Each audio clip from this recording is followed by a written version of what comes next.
Hi everyone. Today we will see third unit of cost accounting. So the title is labor and overheads. So in this unit, today we will see the labor cost. So here what is mean by labor cost?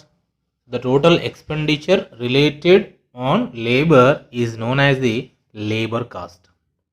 Okay. So the labor can be divided into two types, direct labors and indirect labors. So if we see the labor, so labor is an important element of factors of production. అవునా కదా, మనకి ఇక్కడ చూడండి. So without labour we can't produce single unit.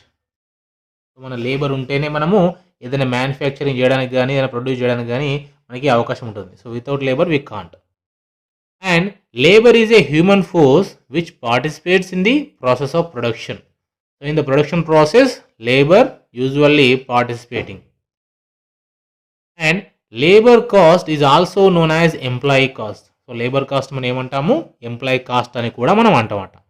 తర్వాత labour is the most perishable in nature and as such should be effectively utilise. So చూడండి, for example లేబర్ని మనం per day మాట్లాడుకున్నాం అనుకోండి, లేదా పర్ అవర్ మాట్లాడుకున్నాం అనుకోండి, అతనితో వర్క్ చేయిస్తేనే మనకి వాల్యూ ఉంటుంది. ఒకవేళ వర్క్ చేయించకపోతే అది వేస్ట్ ఆఫ్ మనీ. అంటే ఫర్ ఎగ్జాంపుల్ ఒక లేబర్ని మనం 1 డేకి 300 రూపీస్ లేదా 400 రూపీస్ తెచ్చుకున్నాం అనుకోండి.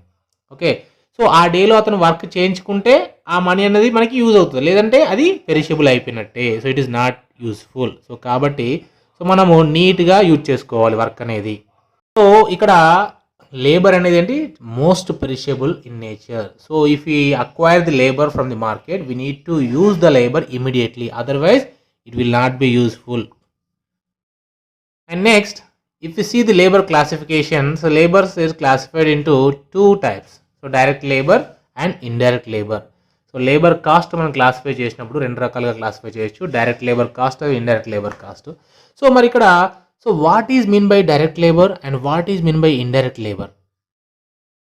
If you see the direct labour, so direct labour అంటే ఎవరు అంటే the employees or workers who are directly involved in the production of goods or services అని చెప్పొచ్చు.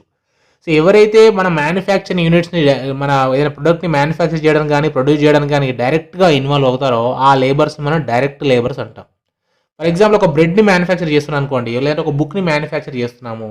సో సో దాన్ని డైరెక్ట్గా ఎవరైతే మ్యానుఫ్యాక్చరింగ్ యూనిట్లో ఉండి వర్క్ చేస్తారో, దానికి సంబంధించి వర్క్ చేస్తారో వాళ్ళని మాత్రమే మనము డైరెక్ట్ లేబర్స్ అని అంటాం మనం.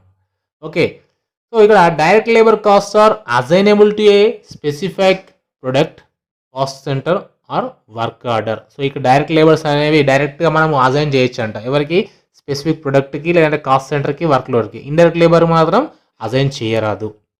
సో ఇక్కడ ఎగ్జాంపుల్ చూడండి, డైరెక్ట్ లేబర్ని మనం ఎవరెవరు అనొచ్చు మనం ఇక్కడ. So direct labours examples are factory workers, engineers, machine operators, raw material delivery people. So వీళ్ళందరూ ఏంటి, డైరెక్ట్గా మనకి ప్రొడక్షన్ యూనిట్లోనే ఉంటారు. వీళ్ళందరూ మ్యానుఫ్యాక్చరింగ్ యూనిట్లో డైరెక్ట్గా ప్రొడక్ట్కి రిలేటెడ్గా వర్క్ చేస్తుంటారు. సో వీళ్ళందరూ మనం డైరెక్ట్ లేబర్స్ అనొచ్చు. Okay, and if see the indirect labour, so మరి ఇండైరెక్ట్ లేబర్ అంటే ఎవరు? మనం ఇంతకుముందు చెప్పాం డైరెక్ట్ లేబర్ అంటే ఏమని చెప్పుకున్నాము. సో డైరెక్ట్ లేబర్ ఏంటి, వాళ్ళు డైరెక్ట్గా ఇన్వాల్వ్ అవుతారు ప్రొడక్షన్ ప్రాసెస్లో. మరి వీళ్ళు ఇండైరెక్ట్ లేబర్ అంటే indirect labour is the labour of those who are not directly involved in the production of the products or services. So ఇక్కడ ఇండైరెక్ట్ లేబరు వీరు డైరెక్ట్గా ఇన్వాల్వ్ కారు, కానీ ఇండైరెక్ట్గా ఇన్వాల్వ్ అవుతారు.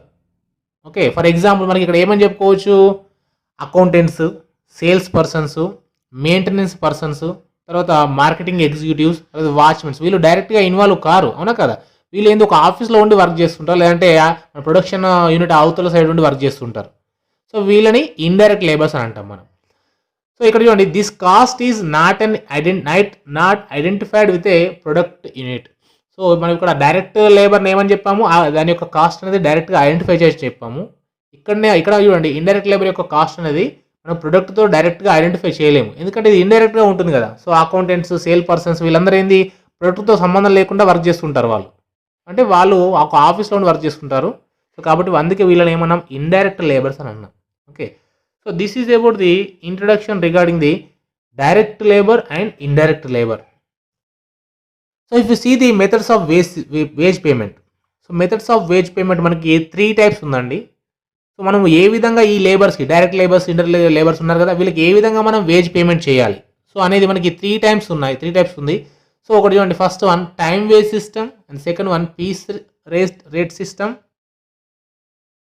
And incentive system. So piece rate system అది. Okay, first one time wage system, second one piece rate system, and third one incentive system. So if you see the time wage system, so time wage system అంటే ఏంటి? So under this method of wage payment the worker is paid at an hourly, daily, weekly or monthly rate. So ఈ time వేస్ సిస్టంలో ఏం చేస్తామంటే worker చేసిన సమయానికి అనుగుణంగా మనం పేమెంట్ చేస్తాం. ఫర్ ఎగ్జాంపుల్ నువ్వు ఒక 3 అవర్స్ వర్క్ చేస్తే 3 అవర్స్ పేమెంట్ చేస్తాం, 1 మంత్ వర్క్ చేస్తే 1 మంత్ చేస్తాం, లేదా 1 డే వర్క్ చేస్తే 1 డేది చేస్తాం పేమెంట్. సో అక్కడ మనము పర్ అవరు, పర్ డే, లేదంటే పర్ వీక్లీ, లేదా పర్ మంత్ అనే మనం రేట్ ఫిక్స్ చేస్తాం అనమాట. సో దాని ప్రకారము అతను ఎంత సమయం పని చేస్తే అంత సమయం మనము వేజ్ పేమెంట్ అనేది చేస్తాం. ఇక్కడ this payment is made according to the time worked irrespective of the work done. అతను ఎంత పని చేశాడని కాదు, ఎంతసేపు, ఎంత సమయం మాత్రమే మనం పని చేశాడో చూస్తాం ఇక్కడ. ఫర్ ఎగ్జాంపుల్ అతను ఒక 1000 బస్తాలు మోసాడు అనుకోండి, 1 అవర్లోనే 1000 బస్తాలు మోసేశాడు. కానీ మనం 1000 బస్తాలు మోసినందుకు మనం పరిహారం ఇవ్వం. మనం ఎంత ఇస్తాము అంటే ఆ 1 అవర్లో 1 అవర్ వర్క్ చేశాడు కాబట్టి 1 అవర్కు మాత్రమే మనం డబ్బులు ఇస్తాం. కొంతమంది ఏం చేస్తారు, 1 అవర్లో 2-3 బస్తాలు మాత్రమే మోస్తారు. సో ఆయన ఇద్దరికి కూడా సేమ్ వేజెసే ఇవ్వడం జరుగుతుంది ఈ సిస్టంలో. సో టైం వేజ్ సిస్టంలో ఏం చేస్తాం మనము, according to the time only we will pay.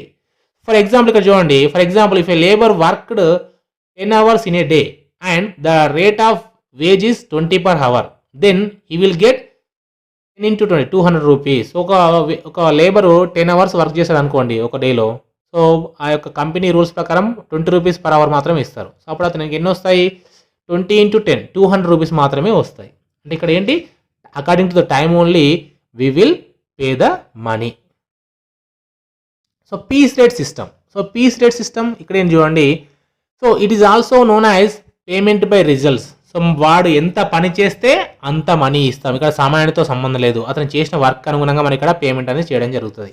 So under this method of wage payment a fixed rate is paid for each unit produced, job completed or operation perform. So అతను చేసిన పనికి అనుగుణంగా మనం ఒక యూనిట్కి ఇంత అని మనం ఫిక్స్ చేస్తాం అనమాట. ఇక్కడ టైంకి ఫిక్స్ చేయట్లేదు, ఒక యూనిట్కి అని ఇంత ఫిక్స్ చేస్తున్నాం. సో పర్ యూనిట్కి అనుగుణంగా ఆడ ఎన్ని యూనిట్లైనా ప్రొడ్యూస్ చేయని అన్ని యూనిట్లకు మనం డబ్బులు ఇచ్చేస్తాం. ఓకే, సో ఇక్కడ చూడండి, for example A labour produced 10 units, ఈ will get the payment for 10 units only. So అతను రోజంతా పనిచేసి 10 units ప్రొడ్యూస్ చేశాడు అనుకోండి, ఆ 10 unitsకి అమౌంట్ ఇస్తాం మనము, పర్ డేకి మనం అమౌంట్ ఇవ్వము. So if per unit payment is 50, then he will get, అతను 10 units ప్రొడ్యూస్ చేశారు కదా, 10 units into 50 rupees equal 500 rupees. So ఇక్కడ ఏంటి, సో పీస్ రేట్ సిస్టంలో ఏం చేస్తామంటే ఒక్కొక్క యూనిట్కి మనము పేమెంట్ చేస్తూ ఉంటాము. ఇక్కడ టైంతో సంబంధం లేదని గుర్తుపెట్టుకోండి, ఎన్ని యూనిట్లు ప్రొడ్యూస్ చేస్తే అంత అమౌంట్ అనేది మనం ఇస్తూ పోతుంటాం. సో నెక్స్ట్ చూద్దాం ఇన్సెంటివ్ వేజ్ సిస్టమ్. సో దీన్నే మనము చాలా బెటర్ సిస్టమ్ అని కూడా అంటాము. సో ఇన్సెంటివ్ వేజ్ సిస్టమ్ అంటే ఇక్కడ ఏంటంటే మనం ఎక్కువ పని చేసిన వాళ్ళకి, లేదంటే ఎక్కువ క్వాలిటీ వర్కర్లకి ఇన్సెంటివ్స్ ఎక్కువ ఇవ్వబడతాయి. సో ప్రజెంట్ ఎక్కువగా ఇది వర్కింగ్లో ఉంది. So wage incentives refers to the performance linked compensation paid to the improve motivation and productivity. So ఎప్పుడైనా చూడండి, లేబర్స్ ఒక 100 రూపీస్ ఎక్స్ట్రా ఇస్తాము, మీరు మా క్వాలిటీ వర్క్ చేస్తామంటే వాళ్ళు బాగా వర్క్ చేస్తుంటారు, అవునా కదా.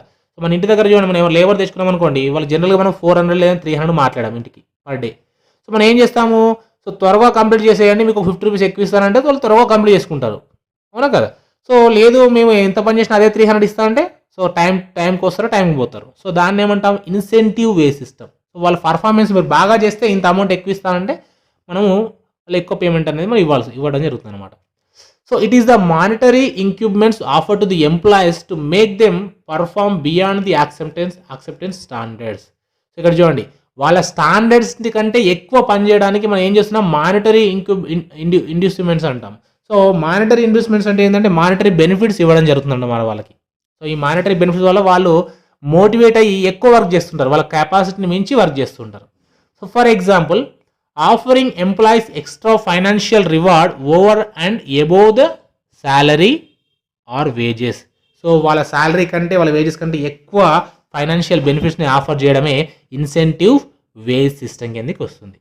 So this is about the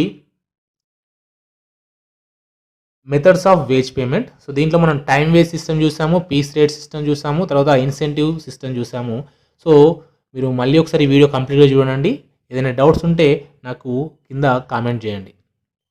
thank you for watching.